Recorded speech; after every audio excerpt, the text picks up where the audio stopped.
In a certain town, there lived a Brahmin by the name of Mitra Sharma, who was a fire worshipper. Hello and welcome to my channel. I am reading the tales of Panchatantra written by Vishnu Sharma, and today I start reading the story of the Brahmin and the three crooks. So let's continue. One day in the month of Magh, a gentle breeze was blowing and the sky was overcast with clouds. The Brahmin set out for another village to visit a certain devotee so that he could beg a goat for sacrifice. When he arrived there, he said to his devotee, "My son, on the coming of Amavasya, I want to perform a sacrifice, so please make me a present of some fat animal." His devotee agreed and gave him a fat goat. The Brahmin put him on his shoulders so that he shouldn't run away and started the return journey. On his way home, he was seen by three crooks who were almost starving. They said to one another, "If we could only lay hands on this fat goat, we wouldn't have to suffer from cold and hunger. So let's play a trick on the Brahmin and make him part with him." Then the first crook disguised himself, went ahead of the Brahmin by a side road, and stood in his path. When the Brahmin approached, he cried, "How, fire worshipper! Why are you behaving so ridiculously? Why are you carrying this profane dog on your shoulder?" The Brahmin got excited and cried, "Are you blind that you call this sacrificial goat a dog?" And the crook replied, "Please don't get cross. Have it your own way and do as you please." When the Brahmin had gone a little further, the second crook accosted him and said, "How, Brahmin! Shame on you, shame!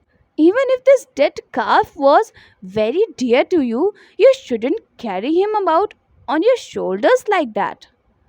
The Brahmin replied in great anger, "Are you blind that you call this living goat a dead calf?"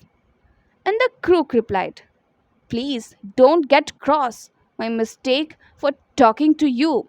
Have it your own way and do as you please."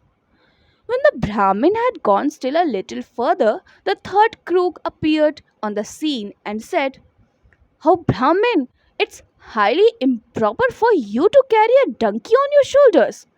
Drop him quickly before anyone see you."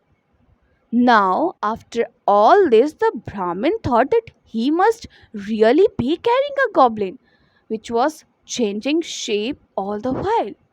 He threw him off on the ground and terrified ran home. The three crooks caught hold of the goat, killed him, and ate him up to their heart's content. Sthirjivi continued, "And so that's why I said, through interview, three shred crooks robbed a Brahmin of his coat. In just the same way, a clever and tricky person can outwit a strong enmity, as they say. Most people are taken in by the intriguing talk of a rogue, the pretended politeness of a new servant, the charming conversation of guests, and a woman's false tears. Now I shall unfold my plan as to how we can outwit and destroy the enemy. Listen carefully." Meghwan said, "Please tell me, and I shall follow your advice." Sthirjevi said, "Well, pretend that I am your enemy. Curse me with cruel words. Spatter me with blood and throw me at the foot of the banyan tree, so that the enemy spies are misled into thinking that it is you who have reduced me to this condition. Then fly with your entire family and court to Rishimukh mountain.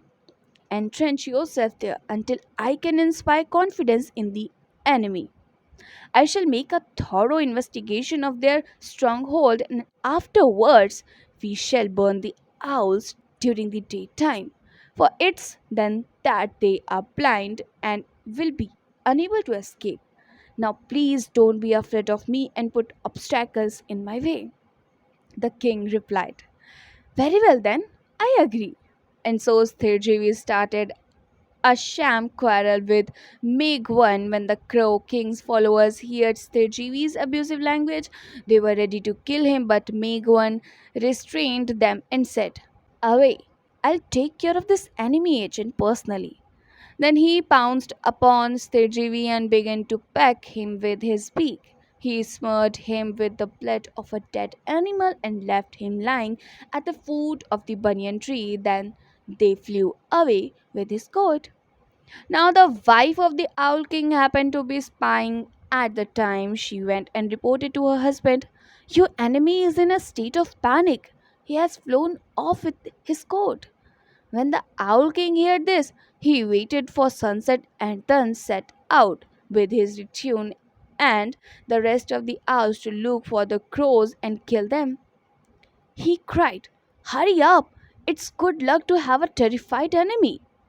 And so all the owls flew to the banyan tree to be sure that the enemy had really left and surrounded it from all sides.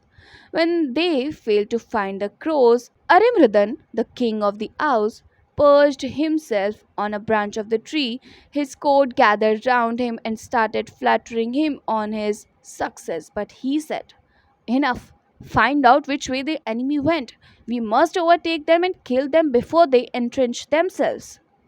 Meanwhile, Sthirjivi had hidden himself at a vantage point. He thought to himself, "Now, whatever I have started, I must see it through to the end, for they say a wise man never begins what he cannot bring to fruition.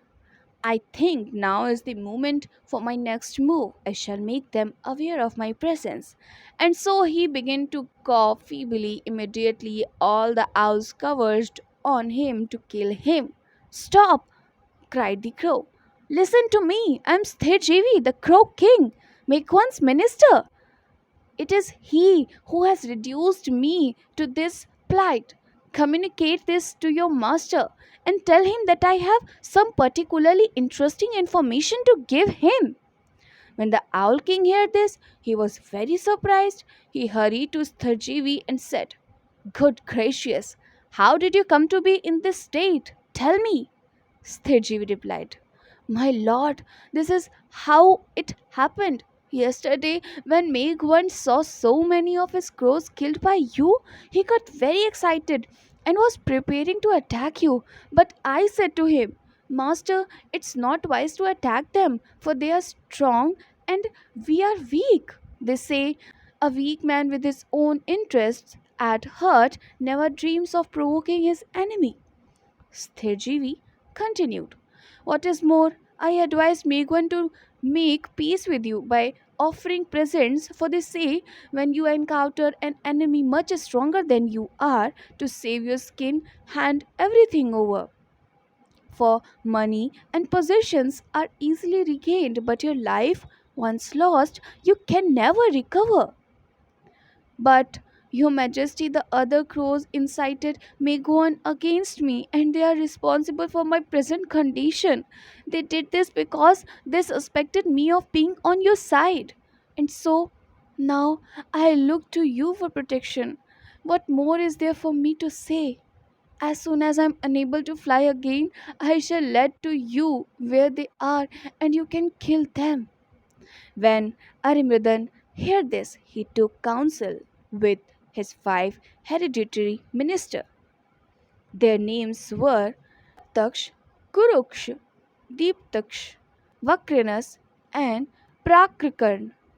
First of all, he turned to Raktaksh and said to him, "My friend, my enemy's minister has fallen into my hands. What shall I do with him?" He replied, "My lord, what else can we do? Kill him at once, without any hesitation. They say, destroy an enemy before he becomes too powerful to be defeated. And now to kill him is easy, but if you don't take advantage of this opportunity, you may not have such a chance again, even if you desire it. And don't be taken in by his pretense of friendship. He's our enemy, as the cobra said. Look at the funeral pyre, and then at my injured hood. Love, once shattered, can never be restored by a show of affection." Arimradan asked, "How was that?" And Raktakshak told. But I'll tell you in my next video. Till then, keep listening beautiful stories and keep smiling.